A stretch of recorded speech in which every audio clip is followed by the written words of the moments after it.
Let's celebrate Jesus, bukan Isa Al-Masih. Apa pentingnya buat kita, saudara yang kasih? Yang pertama-tama kita tahu ada perbedaan yang sangat jelas, ya. Isa Al-Masih tidak mati, tidak disalibkan, langsung naik ke surga. Dan nanti akan kembali, yaitu turunnya itu tidak sesuai dengan yang dijanjikan di Bukit Zaitun, tapi di Damaskus, di sebuah tempat kebaktian yang besar. Karena itu saudaraku, tahun ini kita tidak ada kebingungan karena tidak ada dua, yaitu sumber dan tidak perlu diperdebatkan. 1 Korintus 15 ayat yang ketiga, sebab yang sangat penting telah kusampaikan kepadamu, ya, yaitu apa yang telah kuterima sendiri. Kita tidak bisa menerima pengetahuan tapi revelation bahwa Kristus benar-benar mati karena dosa-dosa kita. Dia ditikam karena apa? Karena pemberontakan kita. Dia diremukkan karena kejahatan kita. Yaitu pelanggaran itu adalah yang kita lakukan di luar, tapi kejahatan ada di dalam. Dan ganjaran yang datangkan keselamatan, kesembuhan, kesehatan, kemerdekaan, kebebasan ditimpakan padanya. Saudara, tanpa Kristus mati dan bangkit, maka sia-sialah semuanya. Saudara yang kasih Tuhan, bahkan yang menulis ini Rasul Paulus, yang adalah pemimpin yang paling anti dan benci kepada pengikut Kristus, yang menangkapi mereka di mana, membunuh mereka, masukkan dalam penjara. Tetapi salib juga berarti siap menderita buat nama Tuhan. Dia benar-benar dikuburkan. Saudara yang kasih Tuhan, banyak orang berkata, yes, dia langsung naik ke surga. No, saudara. Dia benar dikuburkan. Memang dia datang untuk mati. Dia datang untuk menanggung dosa kita. Karena orang benar tidak bisa mati, saudaraku.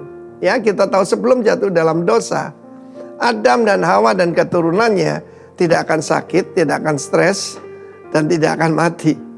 Tetapi upah dosa adalah maut. Dan kemudian yang paling penting ini, dia telah dibangkitkan as a man. Dia dibangkitkan sebagai manusia. Dan inilah pengharapan kita. Sebab kalau kita tidak percaya Kristus dibangkitkan, berarti kita semua juga tidak akan dibangkitkan. Lewat kebangkitannya kita tahu bahwa kematian itu temporary. Kematian itu cuma sementara. Bukan titik, full stop, tapi koma. Karena akan, yaitu ada kelanjutannya. Tapi masalahnya, ada hidup yang kekal dan ada kematian yang kekal. Ya, kita lihat bisa bersama Kristus, bisa juga cuma di dalam, yaitu tempat penyiksaan, saudara. Firman Allah menunjukkan dia menampakkan diri. Jadi bukan halusinasi. Bahkan pada 500 orang. Kalau satu orang bisa salah lihat, dua orang mungkin bisa keliru, 500 pasang mata.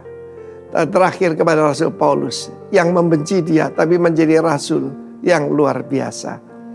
Hidup saya diubahkan ketika saya mengalami the living Christ. Karena itu saudaraku, memang kalau cuma nama Yeshua, Yesus, Isa, Iso, itu cuma soal semantik. Tetapi yang jelas ada perbedaan yang sangat berbeda. Dan karena itu saudaraku, hari ini let's celebrate Jesus Christ. Dan kita juga percaya bagaimana dia dibangkitkan, kita pun akan dibangkitkan. And forever we will be with the Lord. Celebrate Jesus Christ. In Jesus' name. Amin.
Terima kasih Tuhan Yesus Kristus, kami bersyukur untuk segala kebaikan yang Engkau lakukan bagi setiap kehidupan kami Tuhan.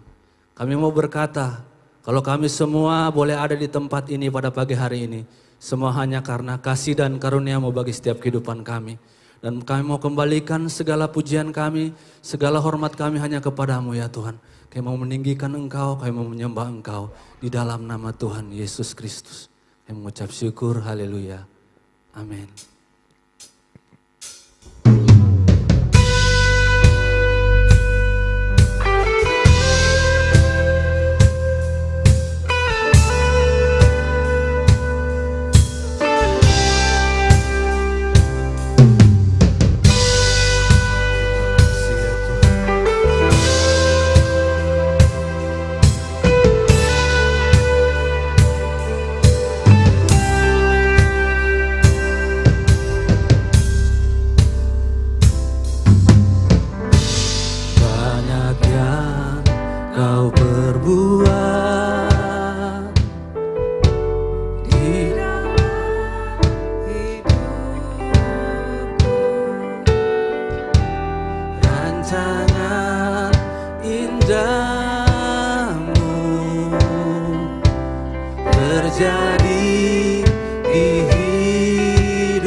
kasih setiamu, buat kasih setiamu di dalam hidupku, ku bersyukur.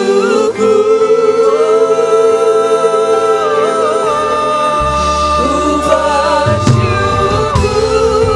Bapa,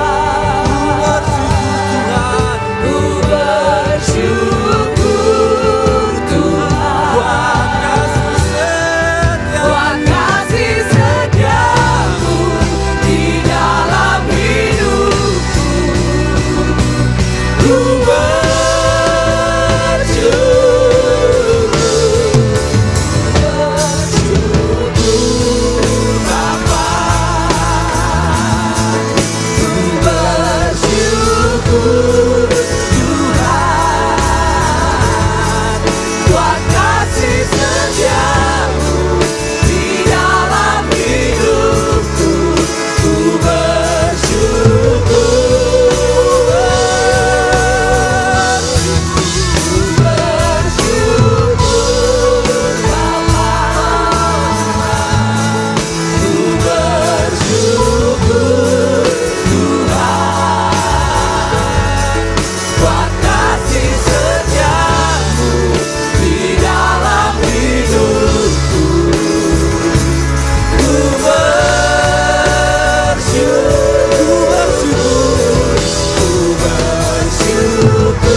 sekarang dan selamanya. Raja atas segala raja, namamu besar termulia.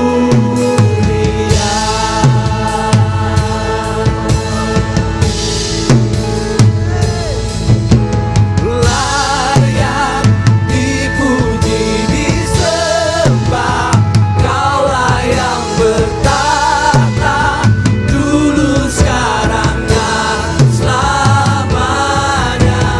Raja atas segala raja, namamu besar termulia. Layak dipuji disembah, Kaulah yang bertata dulu sekarang dan selamanya.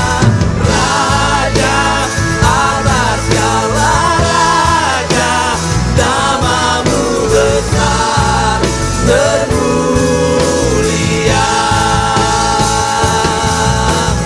Layak dipuji disembah, Kaulah yang bertata dulu sekarang dan selamanya. Raja atas segala raja, namamu besar termulia. Layak dipuji disembah, Kaulah yang bertata Nyanyian gerejamu ya dulu sekarang dan selamanya. Raja atas segala raja, namamu besar termulia. Lagi jemaat Tuhan katakan, layak dipuji disembah. Layak dipuji disembah.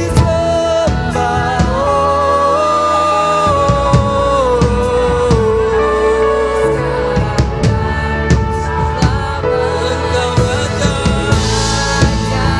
atas segala raja, namamu besar termulia. Layak dipuji disembah, Kaulah yang bertata dulu sekarang dan selamanya. Raja atas segala raja, namamu besar termulia. Namamu besar termulia. Namamu besar termulia.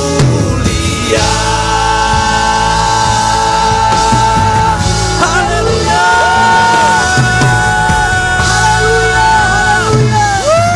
Terima kasih Tuhan.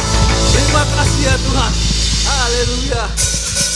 Sebab Engkau besar. Terima kasih Tuhan atas kasih-Mu, atas perbuatan-Mu yang ajaib, Yesus.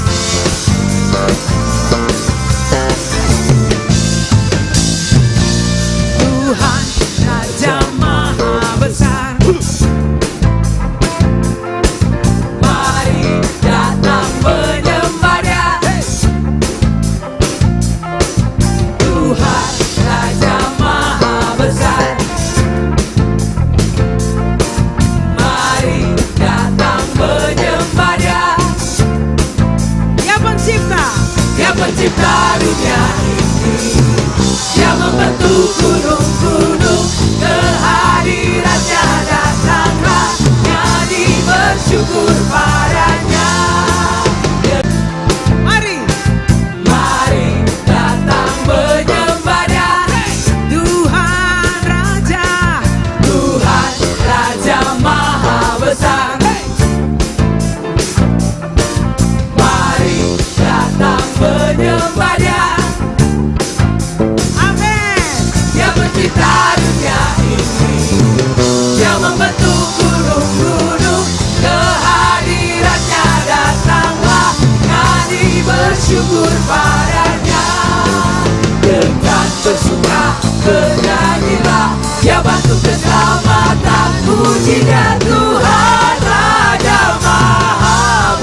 kepadanya. Dengan bersuka bernyanyilah, dia batu keselamatan, pujinya Tuhan Raja Maha Besar. Amin. Tuhan Raja Maha Besar. Haleluya. Tuhan Raja Maha Besar.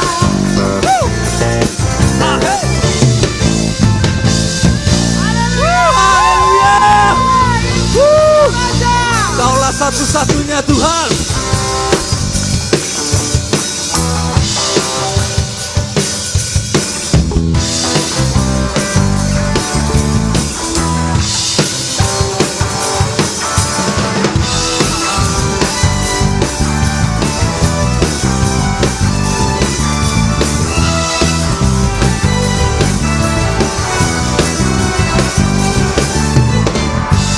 Kaulah satu-satunya, Sumber dari segalanya. sumber dari segalanya.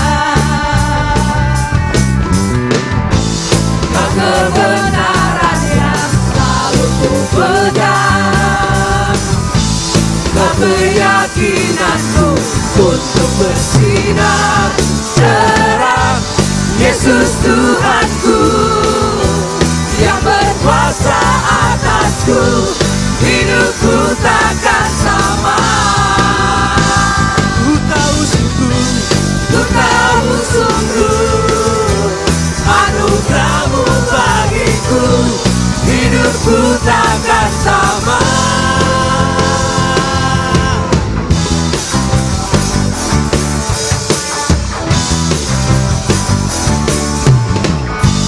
Kaulah satu-satunya, dialah sumber dari segalanya. sumber dari segalanya. Amin ya Tuhan.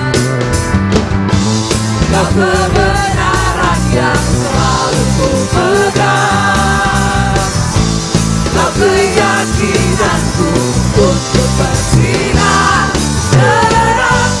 Yesus Tuhanku yang berkuasa atasku, hidupku takkan sama. Ku tahu sungguh anugerahmu bagiku, hidupku takkan sama.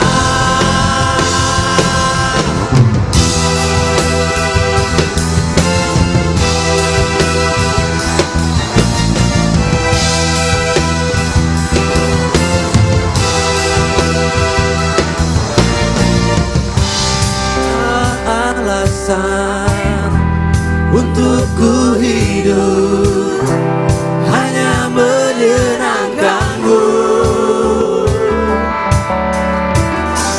Kaulah alasan untuk ku hidup hanya menyenangkanmu.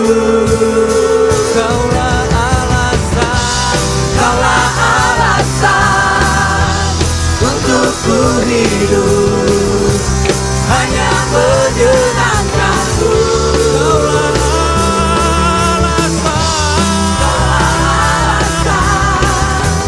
Untuk ku hidup hanya menyenangkanmu.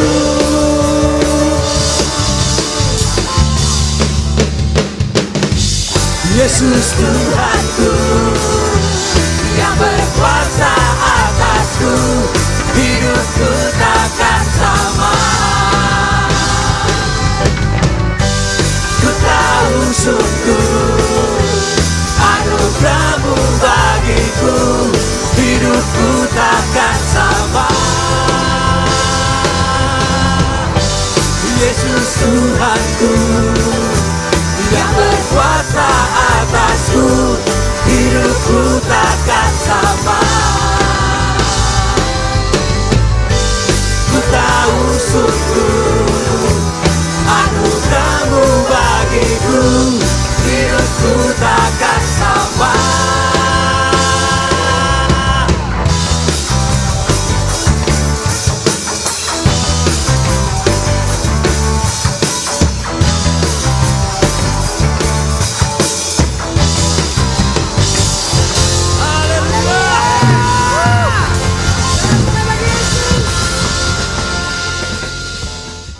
Shalom Bapak Ibu Saudara sekalian, senang berjumpa lagi dengan Bapak Ibu Saudara sekalian dimanapun berada.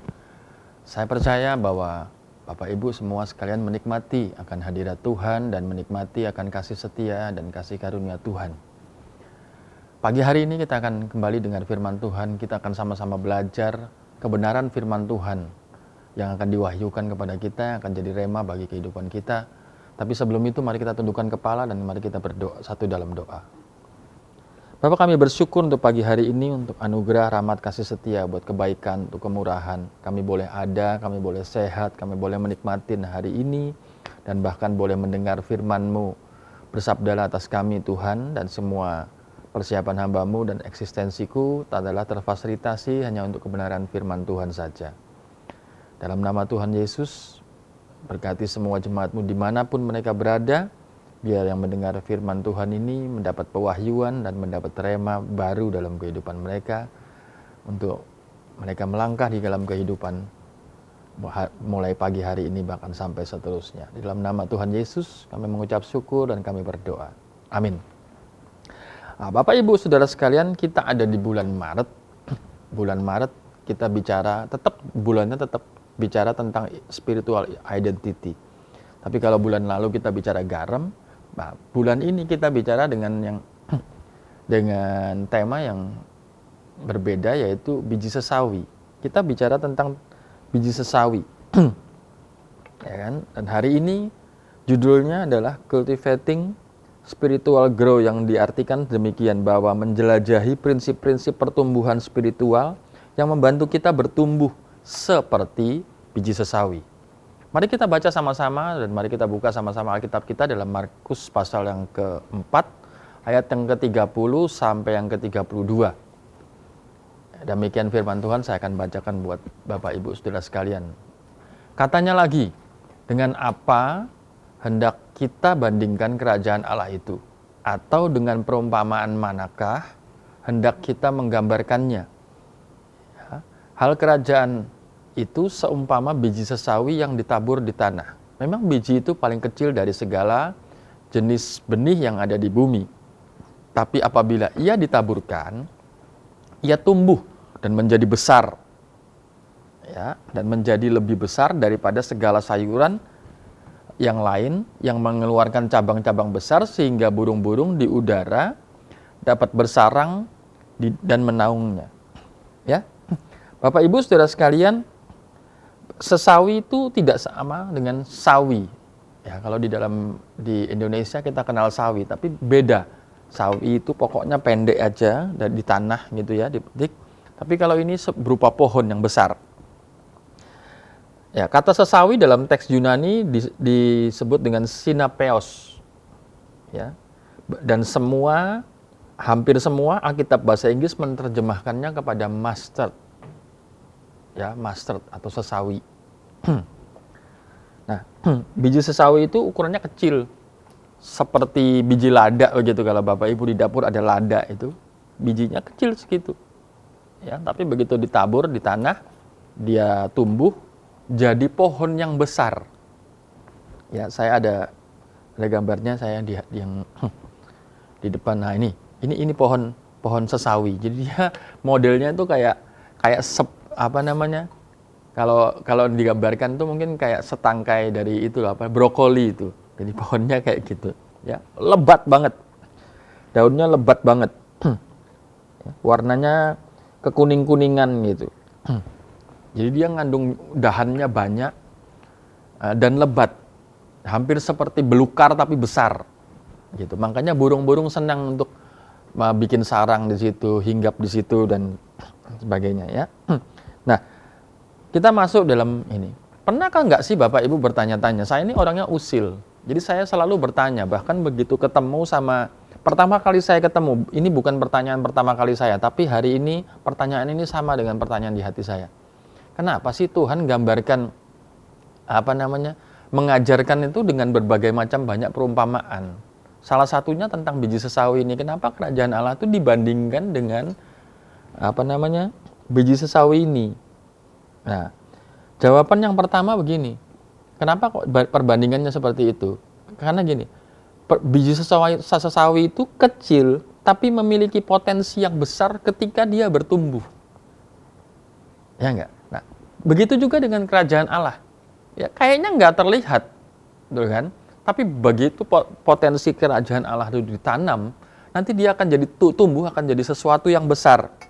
Ya, Tuhan nggak ngajar kepada muridnya itu secara spesifik tuh memberitakan kerajaan Allah. Biji sesawi itu kecil, ya, hingga menjadi besar itu butuh proses. Jadi setiap orang tuh harus bersabar menantikan kerajaan Allah. Ya, penggenapan kerajaan Allah secara sempurna. Kelihatannya kecil. Kita ini kan boleh dibilang ya, kita ini kan bangsa minoritas, ya, kaum yang minoritas. Tapi kita berpengaruh. Percayalah, kita pengaruh. Kita memang kayaknya nggak ada. Ya, tapi coba lihat pengaruh kita.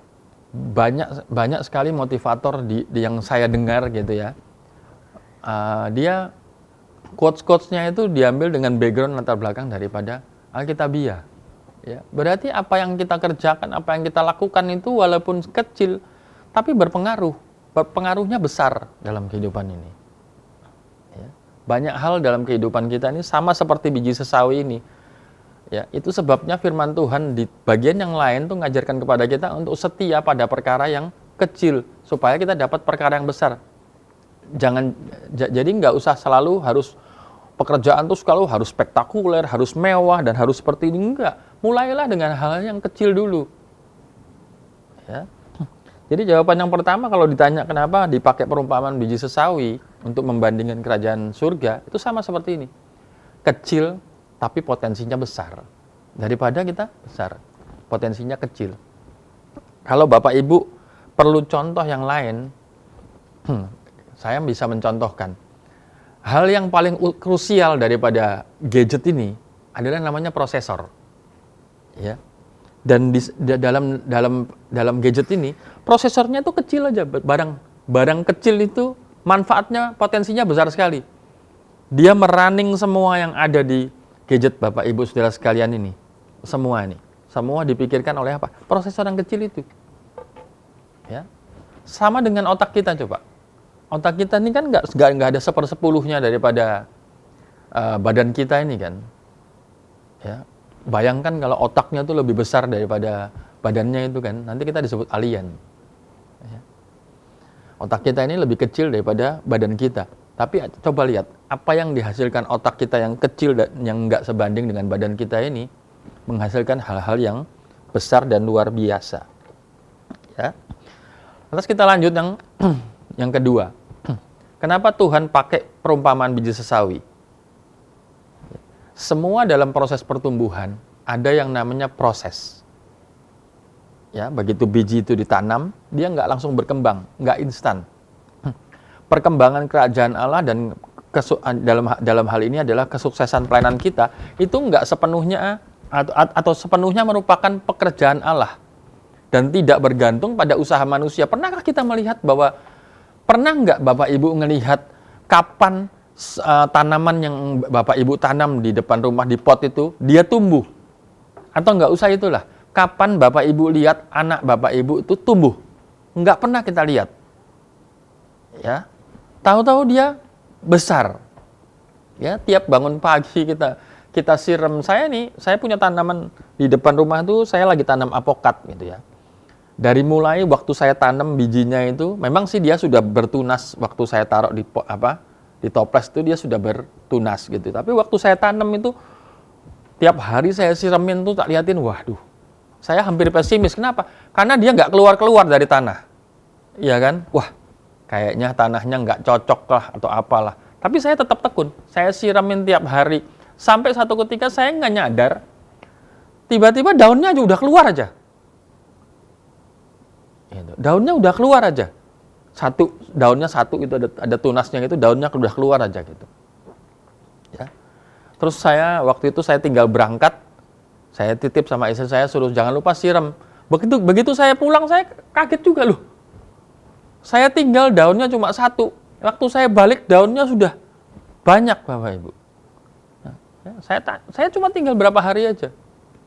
Kita bahkan nggak tahu kapan dia bertumbuh, karena itu sepenuhnya proses itu adalah kasih karunia Tuhan. pekerjaan itu Tuhan yang sepenuhnya yang ada di situ, bukan kita.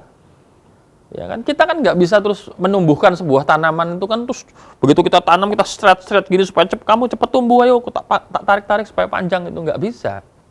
Ya. Ada yang namanya proses dan proses itu harus dilalui. Ya. Jadi hal kedua kenapa kok dipakai perumpamaan biji sesawi? Karena untuk menumbuhkan pohon itu dia melalui sebuah proses. Nah, jawaban yang ketiga adalah kenapa Tuhan memakai biji sesawi sebagai perumpamaan? Karena bertumbuh pohon sesawi itu bertumbuh dalam anugerah Tuhan. Ya, Markus 4 ayat 26 dia bilang begini. Lalu kata Yesus, beginilah hal kerajaan Allah itu. Seumpama orang yang menabur benih di tanah. Ya. Pertumbuhan selalu diawali dengan apa? Menabur benih. Nah, hal kerajaan Allah itu sama dengan pertumbuhan, Bapak Ibu Saudara sekalian. Jadi, dan ketika kita bicara pertumbuhan, selalu ada benih yang kita tabur. Kalau kita nggak nanam benih, terus kita nggak bakal menantikan pertumbuhan, itu sama dengan orang gila. Ya kan? Kita nggak pernah menanam kok, terus kita mau berharap, nggak usah berharap berbuah. Kita berharap pertumbuhan, wah itu sudah salah. Iya kan? Salah banget. Kita nggak pernah tanam apa-apa, kita mau mengharapkan pertumbuhan. Jadi semua pertumbuhan itu diawali dengan menabur benih. Ada benih yang ditanam, keluar tunas, ya. Kalau Bapak Ibu datang ke gereja Rock di Balikpapan, di Novotel, nanti di sisi sebelah kanan tuh ada ditempel sebuah spanduk besar warna hijau itu, ya, adalah proses pertumbuhan. Dimulai dari mana? Ditanam benih di tanah, lalu benih itu mati, lantas keluar tunas, ya. Setelah keluar tunas dia bertumbuh jadi besar, yang namanya proses atau ya. Setelah itu baru bercabang-cabang, lalu yang terakhir baru menghasilkan buah. Nah, semua itu namanya proses. Dan semua itu bertumbuh dalam anugerah Tuhan. Sekali lagi sama seperti jawaban tadi nomor 2, kenapa dipakai perumpamaan itu? Karena pertumbuhan ada proses. Dan prosesnya itu anugerah Tuhan. Even kita berusaha sekuat tenaga untuk supaya pertumbuhan itu jadi, mungkin kita doping dengan, kalau manusia ya kita kayak anak-anak kita kan, kita doping dengan susu, kita doping dengan makanan, semua hal itu untuk menunjang. Tapi apakah begitu kita minumkan di anak kita susu, lantas dia bertambah besar? Enggak. Ya, saya punya coretan di dinding itu, garis tuh, saya ukur anak saya. Kalau dulu waktu bayi selalu pakai meteran gitu kan, dimeterin biasa kalau sama apa namanya di dokter anak itu kan dia dimeterin panjangnya berapa, baby ada di buku warna pink itu dicatat panjangnya berapa, berarti tingginya sudah berapa, karena baby dulu kan belum bisa berdiri, jadi waktu tidur dimeterin gitu dari kepala sampai kaki. Lantas yang berikutnya waktu sudah mulai bisa berdiri, ada itu gambarnya jerapah itu ukur tingginya sampai seberapa, naik lagi. Nah, tapi kan kita nggak pernah tahu kapan dia bertumbuh. Mata kita nggak melihat waktu dia stretchingnya itu. Sebab apa? Sebab semua itu adalah anugerah Tuhan. Ya. Jadi singkatnya itu Bapak Ibu bisa lihat di tabel saya ini nih. Jadi jawaban kenapa kok dipakai perumpamaan biji sesawi? Itu sebenarnya gini, biji sesawi itu kan gambaran kecil banget. Dipilih biji sesawi itu karena biji sesawi merupakan benih terkecil dari semua benih yang ditanam sama manusia. Jadi Tuhan selalu menggambarkan, jadi perbandingannya signifikan. Hal kecil bisa membuat sesuatu jadi potensi jadi besar, itu cuma satu, yaitu kerajaan Allah. Intervensi kerajaan Allah membuat kita jadi begitu. Ya. Anggap aja kalau saya gambarkan gini, saya biji sesawinya dan potensi yang besar itu Tuhan. Jadi begitu ketika saya berada di dalam Tuhan, saya punya potensi itu. Biji sesawi yang kecil bertumbuh dalam anugerah Tuhan. Kecil melalui proses atau kecil ditanam melalui proses pertumbuhan jadi pohon yang besar 2-3 meter. Demikian juga dengan kita. Jadi kita jangan pesimis kalau pelayanan kita itu sepertinya nggak kelihatan apa-apa. Mungkin Bapak Ibu sudah sekali ngerintis dari mulai persekutuan gitu kan. Aduh kok nggak jadi nih ya. Kok nggak ada hasilnya. Ingat, semua itu butuh proses. Jadi pelayanan kita itu nggak diukur, tolak ukur pelayanan kita itu nggak selalu diukur dengan pelayanan tuh kalau sukses berarti harus besar, gitu, harus spektakuler. Begitu saya khotbah, yang mati mungkin bangkit, gitu kan, kayak Lazarus, atau yang lumpuh berjalan, yang buta melihat, gitu. Baru spektakuler seperti itu. Waduh, belum tentu. Ya. Kadang-kadang kita mesti lihat realita. Saya belum berani berdoa mati bangkit gitu ya. Apalagi sudah di kuburan gitu kan, bisa lari kita. Tapi kalau mujizat Tuhan bisa. Jadi pelayanan itu tidak diukur dengan berapa besar spektakuler yang kita lakukan. Kerjakan aja. Kerjakan bagian kita. Nanti pertumbuhannya ini Tuhan yang urus. Ya kan? Tuhan yang campur tangan. Dalam proses tugas kita tuh cuma tabur benih yang kecil itu, lantas pertumbuhannya itu Tuhan yang ngatur prosesnya. Lantas proses pertumbuhannya. Jadi ketika kita tanam biji sesawi, ketika kita tanam dalam kehidupan kita kerajaan Allah, pasti bertumbuh. Ya, pasti bertumbuh. Tergantung tanah kita ini kering, gersang, gitu. Ya kan? Setiap benih ada perumpamaan, ada benih yang ditabur di tanah yang baik menghasilkan hasil yang baik. 100 kali lipat, 200 kali lipat, bahkan berlipat kali ganda. Tapi yang jatuh di tanah yang kering dan gersang, terhimpit dengan bebatuan, nggak jadi apa-apa. Yang jatuh di tanah ilalang, nggak jadi apa-apa. Ya. Jadi jangan selalu terus nantikan bahwa sesuatu harus selalu besar di depan. Tapi nikmatin aja prosesnya. Hasil daripada pekerjaan Tuhan, hasil dari kerajaan Allah di dalam kehidupan kita itu pasti ada kesabaran. Ya, kerjakan dengan sepenuh hati, seturut kehendaknya. Yang pasti penting harus seturut kehendaknya.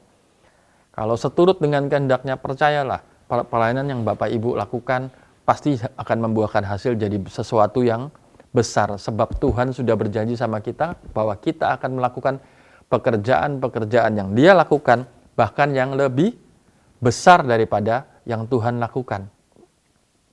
Ya, nikmatin aja prosesnya. Semuanya akan berjalan dengan baik dan benar. Yang setuju bilang oke? Oke. Mari kita tundukkan kepala Bapak Ibu. Bapak, kami bersyukur pagi hari ini Engkau ada dan Engkau hadir di tempat ini, di tempat dimanapun kami berada, dan kami menikmati akan firman Tuhan.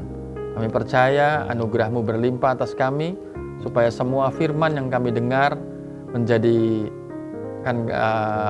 daging, manunggal dengan kami bersama-sama, bersatu, supaya kami menikmati pertumbuhan kami, menikmati proses pertumbuhan yang Tuhan lakukan dalam kehidupan kami. Kami pun seperti biji sesawi yang ditanam, kami menikmati prosesnya, kami tidak instan, kami akan menjadi seperti apa yang Engkau kehendaki. Kami mau berjalan sesuai dengan rancangan-Mu Tuhan dalam kehidupan kami. Kami mau menikmati pertumbuhan yang Tuhan sediakan, kami mau menikmati proses yang Tuhan kerjakan dalam kehidupan kami. Supaya buah-buah roh itu nyata dalam kehidupan kami, supaya apa yang kami kerjakan dan kami lakukan sesuai dengan kehendak Tuhan. Terima kasih Bapa. Dalam nama Tuhan Yesus, sebentar kami akan menikmati perjamuan kudus dan memeteraikan tubuh dan darah-Mu. Suci dan kuduskan roti dan anggur, dan semua kami menikmati dalam nama Tuhan Yesus. Amin. Mari kita siapkan roti di tangan kita, di tangan kanan kita, dan kita angkat melebihi kepala. Firman Tuhan berkata, apa yang kuteruskan kepadamu telah aku terima dari Tuhan, yaitu bahwa pada malam waktu dia diserahkan, mengambil roti, mengucap syukur atasnya dan memecah-mecahkannya dan berkata, inilah tubuhku yang diserahkan bagi kamu. Perbuatlah ini menjadi peringatan akan aku setiap kali kamu memakannya. Gereja yang dicintai Tuhan, adakah engkau benar-benar percaya bahwa roti yang kita angkat tinggi ini adalah benar-benar tubuh Kristus yang ketika kita makan, kita manunggal dengan dia, aku di dalam engkau dan engkau di dalam aku, makanlah dengan percaya dalam nama Yesus.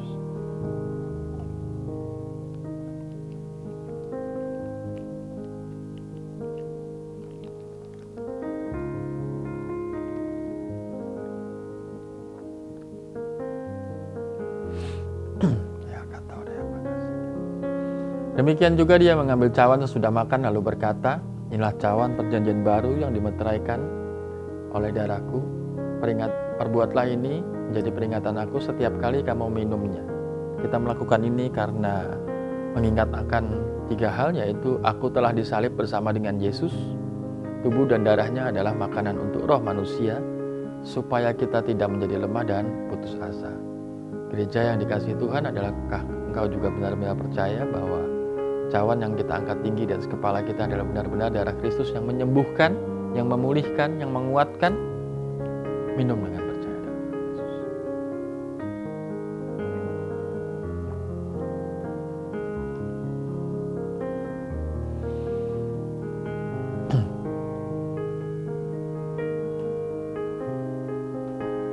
Mari kita akhiri pertemuan kita pagi hari ini. Namun sebelumnya mari kita satukan hati kita.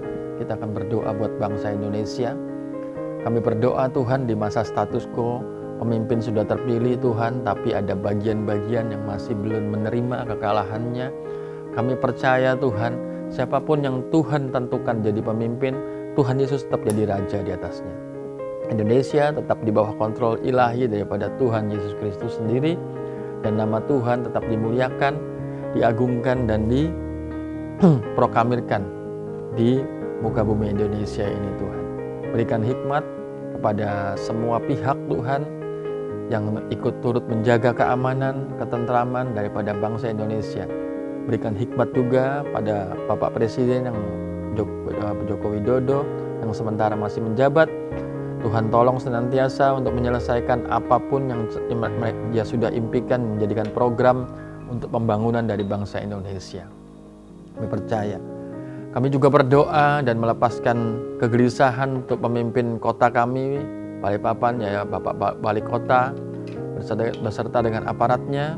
Tuhan yang gelisahkan senantiasa supaya apa yang sudah dirancangkan, sudah dijalankan, sudah dilakukan untuk pembangunan akan terselesaikan dengan baik, tidak terbengkalai Tuhan. Dan semua terjadi dengan finishing well. Semua akan terjadi dengan baik, finish sesuai dengan yang tertera di kontrak kerjanya, dirapikan, dibuat lagi berfungsi dengan baik, dan semua hal. Juga berdoa untuk kelancaran, ketentraman kota kami Balikpapan. Semua berkat Tuhan tercipta di Balikpapan.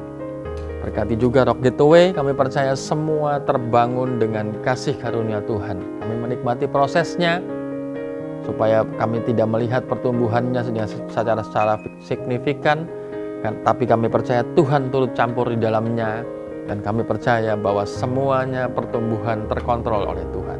Terima kasih Bapak, sebentar kami akan pulang. Kami membuka kedua tangan kami dan kami terima berkat dari Tuhan. Adalah kehendak Tuhan kau semakin naik dengan tidak turun, jadi kepala dan bukan ekor. Diberkatilah keluar masukmu mulai sekarang sampai selama-lamanya. Mulut kita berkuasa, percaya, katakan amin. Amin. Mari kita genggam erat kedua tangan kita dan kita perkatakan iman kepada tangan kita. Sama-sama katakan, apa saja yang kukerjakan dengan tanganku ini pasti diberkati sehat dan beruntung. Apa saja yang kukerjakan dengan tanganku ini pasti diberkati sehat dan beruntung. Sekali lagi, apa saja yang kukerjakan dengan tanganku ini pasti diberkati sehat dan beruntung. Mari Bapak Ibu Saudara sekalian yang duduk di depan televisi atau di depan gadget Bapak Ibu yang sedang menonton acara ini, yang duduk bersama dengan keluarga ataupun yang sendiri, yang duduk bersama dengan keluarga, mari tumpang tangan di atas kepala anak dan istri. yang datang sendiri bisa langsung terima berkat yang akan saya salurkan. Mari buka kedua tangan dan Tuhan memberkati engkau dan melindungi engkau, menyinari dengan wajahnya dan beri engkau kasih karunia. Tuhan menghadapkan wajahnya kepada engkau dan melimpahkan shalom, damai sejahtera, sukacita berlimpah mulai sekarang sampai selama-lamanya. Yang percaya berkat Tuhan di tangan kita sama-sama katakan amin. Selamat pagi, Tuhan Yesus memberkati.